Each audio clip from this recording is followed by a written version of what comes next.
Hi అండి. దేవి వంటలకి స్వాగతం.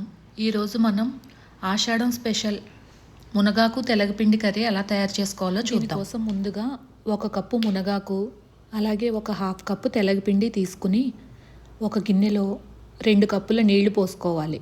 అలాగే 1/2 కప్పు పాలు కూడా పోసుకుని ఇవి మరుగుతున్నప్పుడు కట్ చేసి పెట్టుకున్న పచ్చిమిరపకాయలు, పొట్టు వలిచి పెట్టుకున్న వెల్లుల్లి రేఖలు, అలాగే ముందుగా మనం కడిగి పక్కన పెట్టుకున్న మునగాకు కూడా వేసుకుని మూత పెట్టుకుని బాగా ఉడకనివ్వాలి.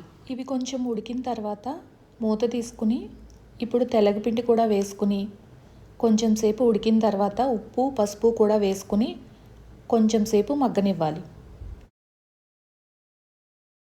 ఈ తెలగపిండి మగ్గేలోపు మనం తాలింపు వేసుకుందాం. దీనికోసం ముందుగా ఆయిల్ వేసుకుని ఆయిల్ వేడెక్కిన తర్వాత జీలకర్ర, ఆవాలు వేసుకుని తర్వాత మినపప్పు కూడా వేసుకోవాలి. ఇప్పుడు కరివేపాకు, అలాగే మునగాకు, దంచి పెట్టుకున్న వెల్లుల్లి, ఎండుమిరపకాయలు కూడా వేసుకుని బాగా కలుపుకోవాలి. ఈ తాలింపు బాగా వేగిన తర్వాత మనం ముందుగా ఉడకబెట్టి పెట్టుకున్న తెలగపిండి మిశ్రమం దీనిలో వేసుకుని బాగా కలుపుకోవాలి. ఇప్పుడు ఎంతో రుచిగా ఉండే హెల్దీ మునగాకు తెలగపిండి కర్రీ రెడీ.